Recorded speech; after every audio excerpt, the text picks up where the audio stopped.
Esto me imagino, mirando la cara a mí y la cara de Fangio, creo que fue el momento en que Rodríguez Larreta paró a cambiar las pastillas de freno y no sabía cómo cambiarlas. Y yo le di unas instrucciones y vino un veedor y dijo que estaba prohibido dar instrucciones. Entonces me tuve que callar la boca y Juan se dio vuelta y cantó un tango diciendo las cosas que tenía, medio como con ritmo de tango, lo que tenía que decirle, y mirando para otro lado, y Larry empezó así, y cambió las pastillas de freno. Y yo me debo estar riendo de lo que pasó, y Juan serio como siempre. ¿En qué condiciones habremos estado, o haber estado yo sobre todo, que cada tantas horas me hacían respirar oxígeno para que pudiera seguir adelante en la pelea? Ahí estoy con la máscara de oxígeno. Esto es de un libro que publicó Bosch en algún momento.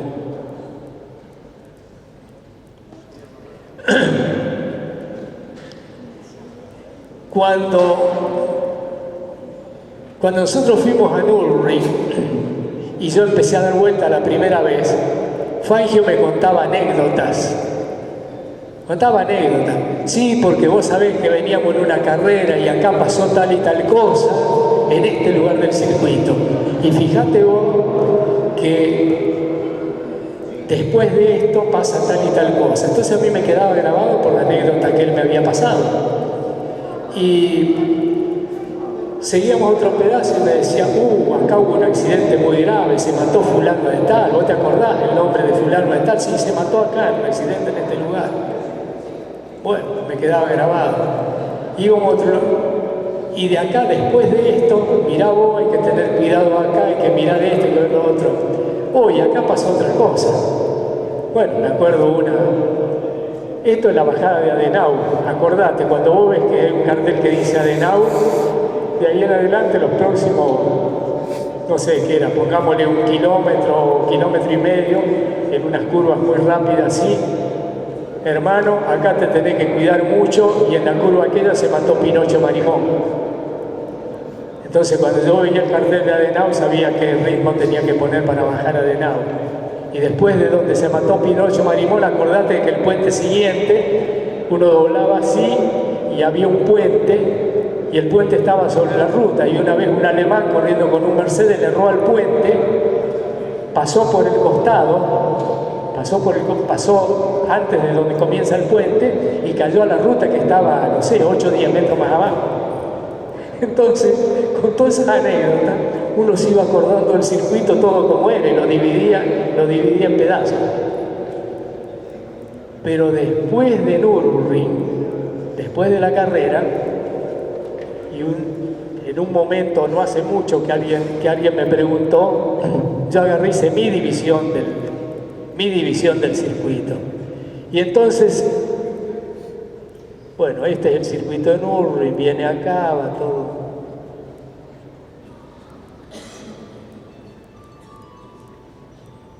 No, allá arriba.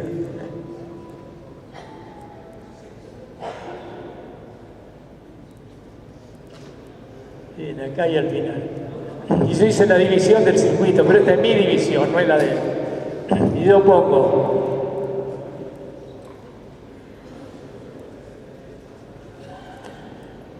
vamos a arrancar el 1. El 1 es el lugar. Cuando yo fui la primera vez con Fangio, estábamos paseando por Europa y él me hacía ir a los circuitos y manejar en los circuitos, y me enseñaba cada circuito cómo se manejaba. Este circuito se maneja así, y yo iba aprendiendo a manejar y él se divertía conmigo haciéndome acelerar. Entonces quería que conociera Nürburgring. Tenemos que ir a Nürburgring, fuimos a Nürburgring. Entramos por acá, donde yo marqué con el número 1. Era una tranquera que había un guardia. Yo no sé si era un lugar de emergencia para algo por el estilo.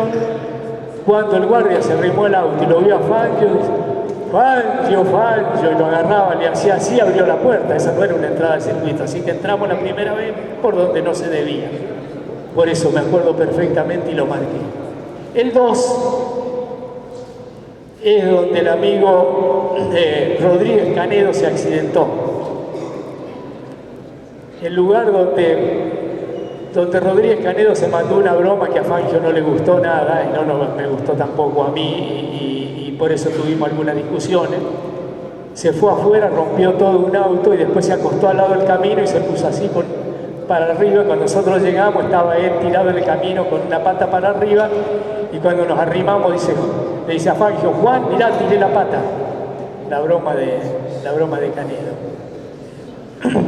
Y de eso surgió, Juan lo retó y yo me metí, lo reté también. Entonces Rodríguez Canedo se enojó conmigo. Cuando yo me accidenté me dio por la cabeza y se desquitó bien desquitado. 3, no lo cuento, lo voy a contar después. 4, este es el lugar donde yo me fui afuera. Este es el lugar donde yo me accidenté. Estaba probando el auto. Salgo a probar el auto que Rodríguez Canedo había chocado. Salgo a probarlo y el auto hacía cosas raras mientras lo manejaba y no sabía lo que pasaba. Y yo había salido con el casco me había puesto el casco de Di Palma porque me había olvidado el mío en el hotel. Doy una vuelta, paro, mando a buscar mi casco porque realmente estaba bastante preocupado con las cosas que hacía el auto y vuelvo a salir. Todo lo que probé es salí de acá de boxe, salí acá y hago así y doblé. Acá y ahí nomás, que es la cuarta curva después de boxes, y ahí seguí de largo, caí en un barranco, con la gran suerte de que el auto estaba tan bien enseñado que esquivó los árboles. El auto, había un pino y volcaba para aquel lado, y había otro pino y volcaba para este, y había otro pino y volcaba para aquel, y había otro pino y volcaba para allá. Los enormes pinos de la Selva Negra no le pegué a ninguno, y el auto quedó chatito, así yo salí de adentro caminando. Y no me pasó nada. Salí de ahí, me fui caminando para los boxes. Por supuesto, el calor que tenía, me arremangué, no sé si me bajé la antiflama, lo que sea, y fui caminando. Y yo no sabía que existían ortigas gigantes. La planta de ortiga que pica tan lindo. Bueno, en la Selva Negra son grandes así. Así que yo arremangado, imagínense cómo quedé de las ortigas. Estaba picado de las ortigas hasta las orejas. Recuerdo perfectamente que en el camino me encontré con la mujer de Telequi, que salía a pasear, le gustaba caminar mucho por la selva. La encontré a ella, fui a los boxes, le dije a Fangio que me había pasado de largo, que me había caído ahí. Bueno, resultado, después se descubrió de que se había roto una rueda, estaba la marca de aluminio en el camino antes del lugar del accidente, pero eso nunca lo dijimos y siempre quedó escondido por el hecho de que seguíamos andando con las ruedas rajadas y no queríamos que nadie lo supiera. Ahora, ¿qué es lo que hacíamos? Agarrábamos las ruedas a la noche, las mojábamos con querosén, las dejábamos mojadas con querosén, al día siguiente las limpiábamos con un trapo, yo no me acuerdo si era con tiner o con aeronafta o con algo así, las limpiábamos para que quedaran secas, le echábamos talco arriba y donde había una grieta empezaba a marcarse el querosén. El querosén se marcaba en el talco y decíamos: acá hay una grieta, y así nos cuidábamos hasta que llegaron las nuevas ruedas. Pero a mí me falló y terminé allá abajo. Después, acá en el lugar 5 se fue Galbato afuera, rompió un auto. Acá en el lugar 6 se fue Copelo afuera y rompió otro auto. Lo de Copelo fue divertido porque salgo yo con el auto, doy unas vueltas y lo llevaba a Copelo al lado mío. Y le digo, había una curva, había un lugar donde se había matado un piloto de Fórmula 2 que creo que se llamaba Herman. Después había una curva de 90 grados y toda una bajada que se hacía a fondo entre medio de los pinos. y en el fondo de la bajada doblaba así el camino para arriba. Entonces Fangio me había enseñado, es a fondo. Uno no veía lo de adelante, pero sabía que a fondo y mirando donde los pinos tenían las ramas gastadas, había que ir apuntando ahí sin levantar todo ese pedazo a fondo. Cuando uno llegaba al fondo de la bajada, ahí contaba 1, 2, 3 y se paraba arriba del freno porque había una curva lenta. Entonces, yo se lo conté a todos, a ese Fangio se lo contaba a todos. Lo llevo con pelo y se lo cuento y me dice, me olvidé de contar 1, 2 o 3, se encontró con la otra curva y era una S así cerrada y pasó derecho. No, rompió todo Antonino también. Ese fue el 6. El 7 es el lugar donde se mató Pinocho Marimón. Esto es la bajada de Adenauer. Acá y ahí está el puente de Adenauer. Después,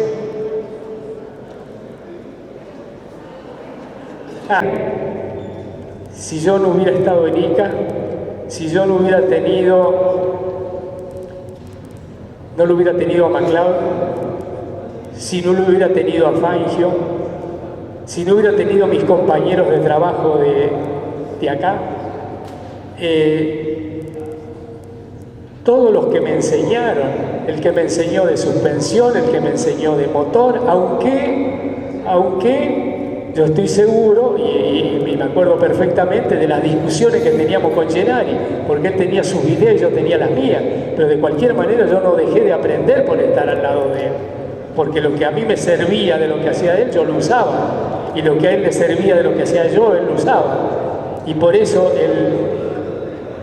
el Torino 380W es nada más que una copia de mi Rambler American, que Harvard lo llamó a Gennari y le dijo, hace un motor como el que hizo este. Eso fue todo, eso fue el nacimiento de esto. Entonces yo digo, todo eso, esa posibilidad de tener conocimiento, el intercambio de información, el aprender a trabajar en equipo, para los jóvenes, ¿no? Para los jóvenes, el aprender a trabajar en equipo, el respetarse uno con el otro.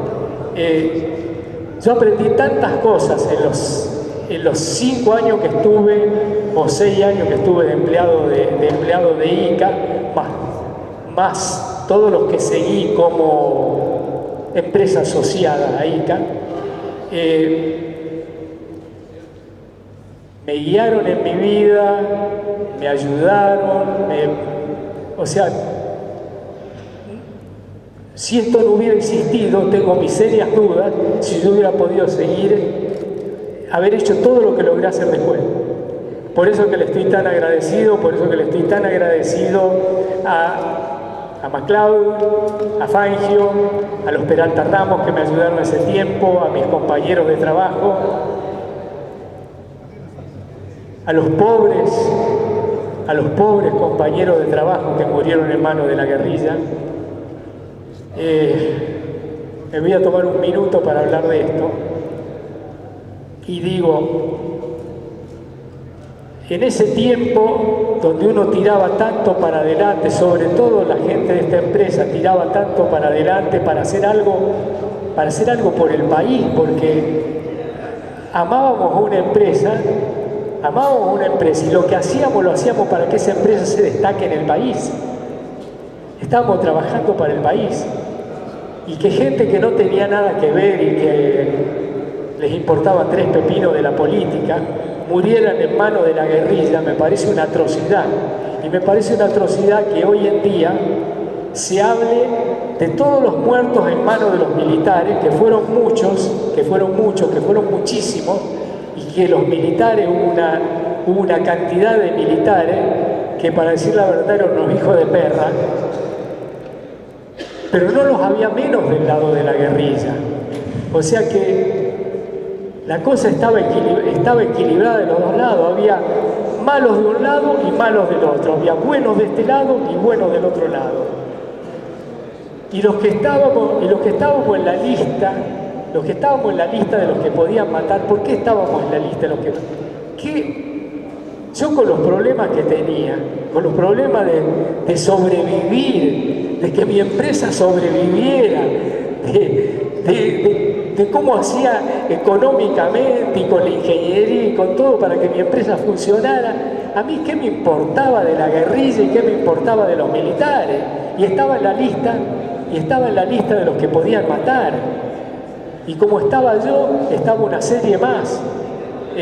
Yo no sé si alguna vez a vos, Tolka, te dijeron algo, te llamaron o te pusieron al tanto de eso. A mí me llamaron y me lo pusieron al tanto. Había algunos militares que trabajaban en el servicio de inteligencia y que nos decían a nosotros en qué posición de la lista estábamos.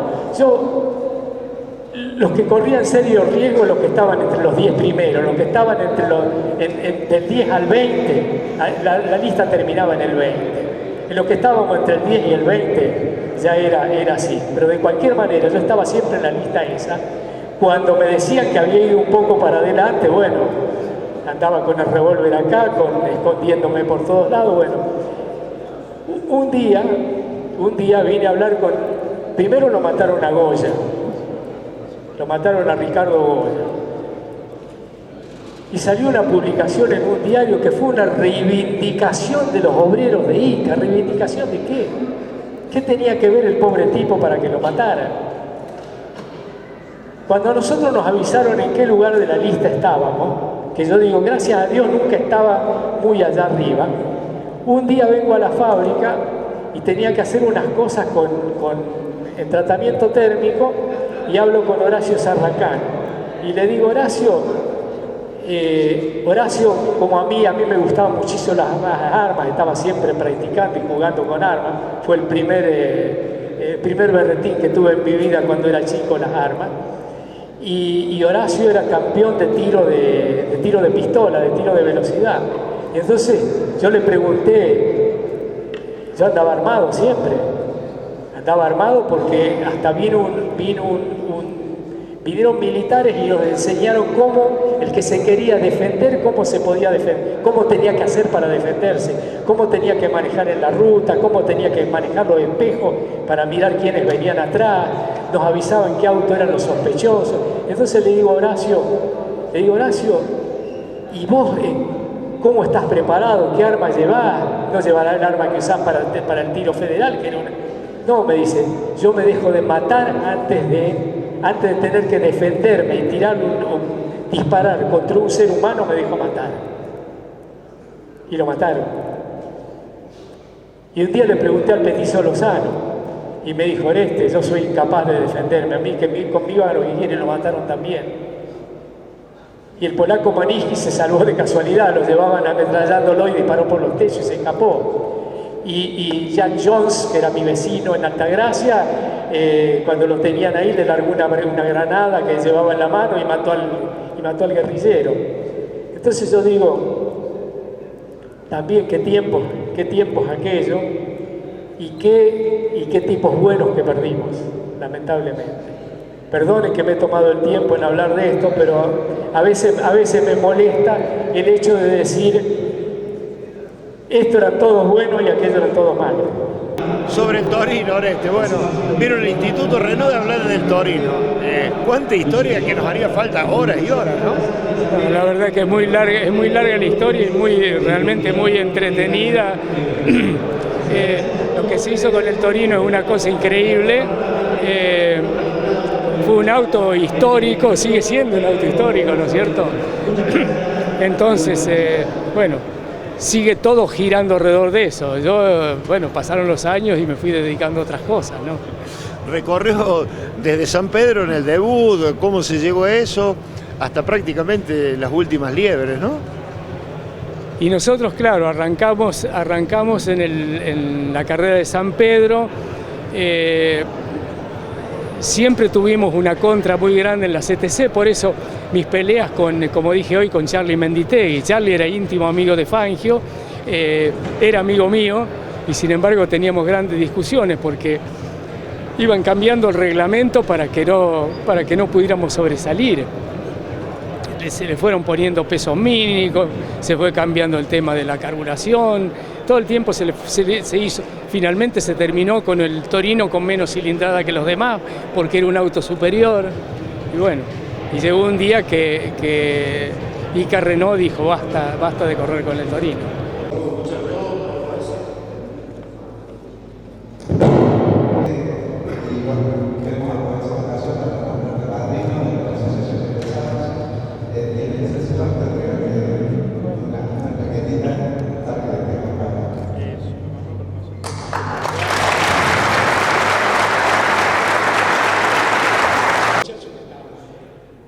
Uno era yo, el otro era Jesús León, el otro era...